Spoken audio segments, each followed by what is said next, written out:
हमें इस बात को समझना पड़ेगा कि दिल्ली में जो शिक्षा क्रांति आई है, पिछले 10 साल में जो दिल्ली के सरकारी स्कूलों में सुधार हुआ है, जो दिल्ली के सरकारी स्कूलों के नतीजे प्राइवेट स्कूल से बेहतर आए हैं, जो दिल्ली के सरकारी स्कूलों में पढ़ने वाले गरीब से गरीब बच्चे जेईई और नीट का एग्जाम क्वालिफाई करके देश के बड़े बड़े इंजीनियरिंग कॉलेज में एडमिशन ले रहे हैं, ऐसी शिक्षा क्रांति भारतीय जनता पार्टी अपने द्वारा शासित किसी राज्य में नहीं ला सकी। भारतीय जनता पार्टी द्वारा शासित आप उत्तर प्रदेश में चले जाइए, गुजरात में चले जाइए, मध्य प्रदेश में चले जाइए, इन सब राज्यों में सरकारी स्कूल जिस टूटे फूटे हाल में हैं, गरीब से गरीब परिवार भी अपने बच्चों को सरकारी स्कूल में नहीं भेजना चाहता। और दूसरी तरफ अरविंद केजरीवाल की सरकार है, जिसकी 10 साल की मेहनत से आज दिल्ली के सरकारी स्कूल प्राइवेट स्कूलों से बेहतर हैं, उनके नतीजे प्राइवेट स्कूलों से बेहतर हैं। प्राइवेट स्कूल से माता पिता अपने बच्चों को निकालकर सरकारी स्कूल में एडमिशन करवा रहे हैं। भारतीय जनता पार्टी से दिल्ली की यह शिक्षा क्रांति हजम नहीं हुई। जो 10 साल में दिल्ली के सरकारी स्कूलों में बदलाव आया है, वो हजम नहीं हुआ।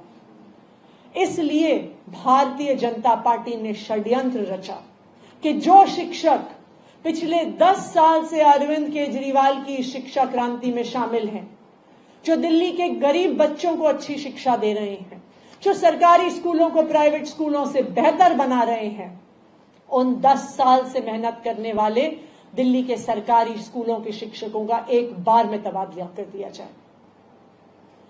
11 जून को डायरेक्टरेट ऑफ एजुकेशन द्वारा एक सर्कुलर निकाला जाता है। वो कहता है कि कोई भी शिक्षक अगर 10 साल से एक स्कूल में पढ़ा रहा है तो उसका कंपल्सरी ट्रांसफर होगा।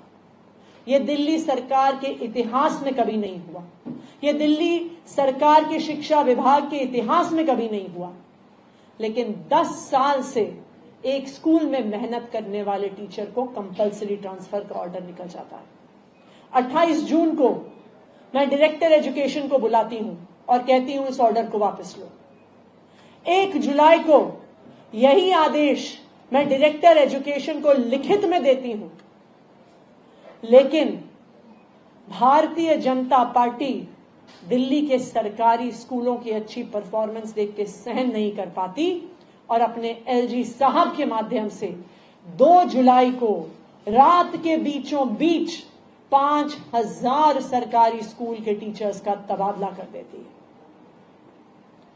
ये तबादले सिर्फ और सिर्फ एक षड्यंत्र के तहत हुए, दिल्ली के सरकारी स्कूलों को बर्बाद करने के लिए हुए। 2 जुलाई को जब यह आदेश आया तो टीचर्स परेशान हुए, बच्चे परेशान हुए, बच्चों के माता पिता परेशान हुए। 2 जुलाई को मैंने दिल्ली के लोगों से वादा किया था, दिल्ली के टीचर्स से वादा किया था, दिल्ली के सरकारी स्कूलों में पढ़ने वाले बच्चों और उनके माता पिता से वादा किया था कि चाहे भारतीय जनता पार्टी कितने भी षड्यंत्र रच ले, हम दिल्ली के सरकारी स्कूलों को खराब नहीं होने देंगे, बर्बाद नहीं होने देंगे, इस शिक्षा क्रांति पर रोक नहीं लगने देंगे। और मुझे खुशी है इस बात की कि जो चाहे वो दिल्ली के टीचरों का संघर्ष हो, माता पिता का संघर्ष हो, हमारा संघर्ष हो, आज भारतीय जनता पार्टी को अपने एलजी साहब के माध्यम से इस ट्रांसफर के आदेश को वापस लेना पड़ा। यह ना सिर्फ दिल्ली के सरकारी स्कूल के शिक्षकों की जीत है, यह दिल्ली वालों की जीत है। यह ऑर्डर जो शिक्षा विभाग से निकला है, इस बात को दिखाता है कि भारतीय जनता पार्टी कितने भी षड्यंत्र कर ले दिल्ली वालों को परेशान करने के लिए, दिल्ली वालों के काम रोकने के लिए, लेकिन अरविंद केजरीवाल की सरकार दिल्ली वालों के लिए लड़ती रहेगी। हमें चाहे कितना भी संघर्ष करना पड़े, हमें चाहे जितनी भी लड़ाई लड़नी पड़े, लेकिन हम दिल्ली वालों के लिए लड़ते रहेंगे, दिल्ली वालों के लिए काम करते रहेंगे। मैं भारतीय जनता पार्टी को यह कहना चाहती हूं कि अगर आम आदमी पार्टी, अरविंद केजरीवाल की सरकार कि शिक्षा क्रांति को रोकना चाहते हो, तो मैं आपको एक सुझाव देती हूं कि उससे बेहतर काम करो। आपकी इतनी राज्यों में सरकार है, अगर आपको लगता है कि दिल्ली के सरकारी स्कूल अच्छे हैं, तो आप हमसे अच्छे सरकारी स्कूल बना के दिखाओ। आप यूपी में बना के दिखाओ, आप मध्य प्रदेश में बना के दिखाओ, आप गुजरात में बना के दिखाओ। आप क्यों दिल्ली के सरकारी स्कूलों को तबाह करना चाहते हैं? आप क्यों दिल्ली के सरकारी स्कूलों को बर्बाद करना चाहते हैं? और मैं भारतीय जनता पार्टी को यह भी बता दूं कि चाहे आप कितने भी षड्यंत्र रच लीजिए, जब तक अरविंद केजरीवाल दिल्ली के मुख्यमंत्री हैं, चाहे हमें कितना लड़ना पड़े, हम दिल्ली वालों के सभी काम करके रहेंगे। बहुत बहुत धन्यवाद।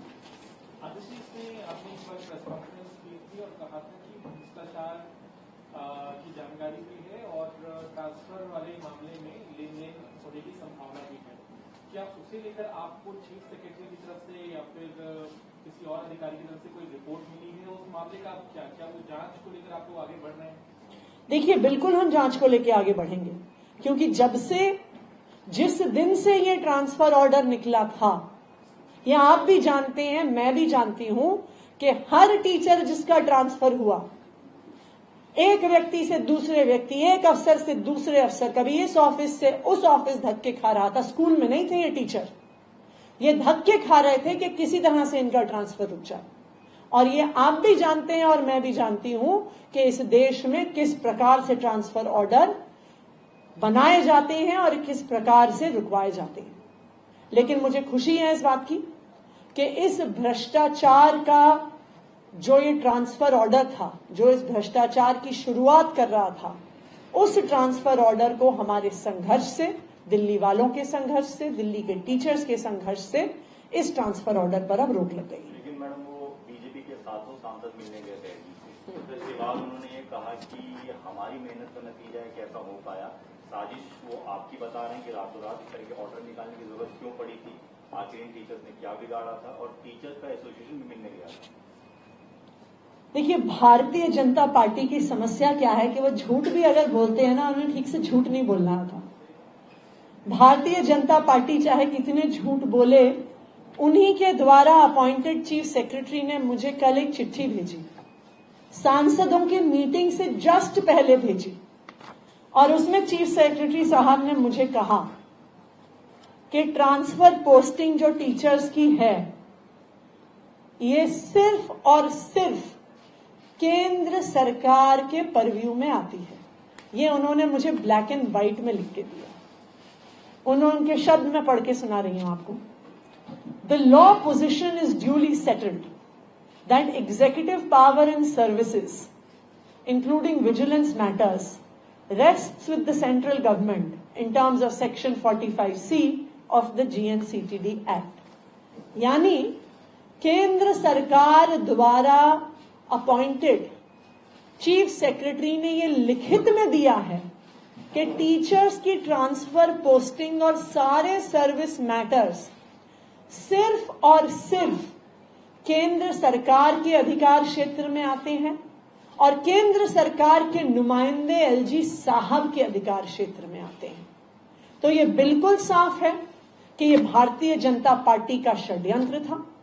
लेकिन जब उन्हें समझ में आया कि षड्यंत्र के खिलाफ आम आदमी पार्टी लड़ती रहेगी, तो वो अपने घड़ियालू आंसू बहाने के लिए एलजी साहब के पास गए और उसके बाद बाहर आके झूठ बोल रहे हैं, जबकि सारे कागजात उनके ही अपॉइंटेड अफसरों द्वारा लिखित कागजात ये दिखा रहे हैं कि ट्रांसफर पोस्टिंग केंद्र सरकार द्वारा की गई, उनके एलजी साहब द्वारा की गई और एलजी साहब के आदेश द्वारा की गई। मैं तो उनसे ये भी पूछूंगी, अगर एलजी साहब के पास पावर नहीं थी ट्रांसफर की और हमारे पास पावर थी, तो एलजी साहब ने ट्रांसफर ऑर्डर वापस लेने का आदेश कैसे दे दिया?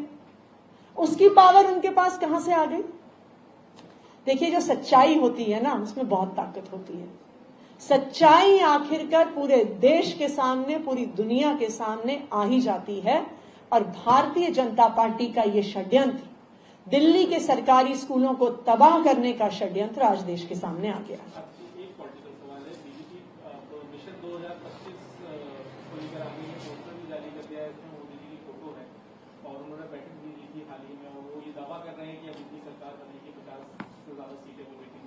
वनवास खत्म हो जाएगा। भारतीय जनता पार्टी ने एक मिशन किया था 2015। उस मिशन का सक्सेस रेट था 3 आउट ऑफ 70। फिर भारतीय जनता पार्टी ने कहा था, उनका एक बना मिशन 2020, और उन्होंने कहा था अब की बार 45 पार करने निकले थे, 8 पर सीमित रह गए। अब 2025 में जिस प्रकार के कांड वो लगातार कर रहे हैं दिल्ली वालों को परेशान करने के लिए, चाहे वो अपनी हरियाणा सरकार के माध्यम से दिल्ली का पानी रुकवाना हो, चाहे दिल्ली के सरकारी स्कूलों को खराब करने का षड्यंत्र हो, चाहे अपने अफसरों के माध्यम से, अपने एलजी साहब के माध्यम से मोहल्ला क्लिनिक की दवाइयां रोकना हो, ओपीडी के डेटा एंट्री ऑपरेटर्स को हटाना हो, जितने षड्यंत्र भारतीय जनता पार्टी रचेगी उतना जोर की तमाचा दिल्ली वाले उन्हें मारेंगे। मैं आपको आज पूरे कॉन्फिडेंस से बता रही हूं कि अगर भारतीय जनता पार्टी की एक सीट भी 2025 में आ गई तो उनके लिए बहुत बड़ी बात है।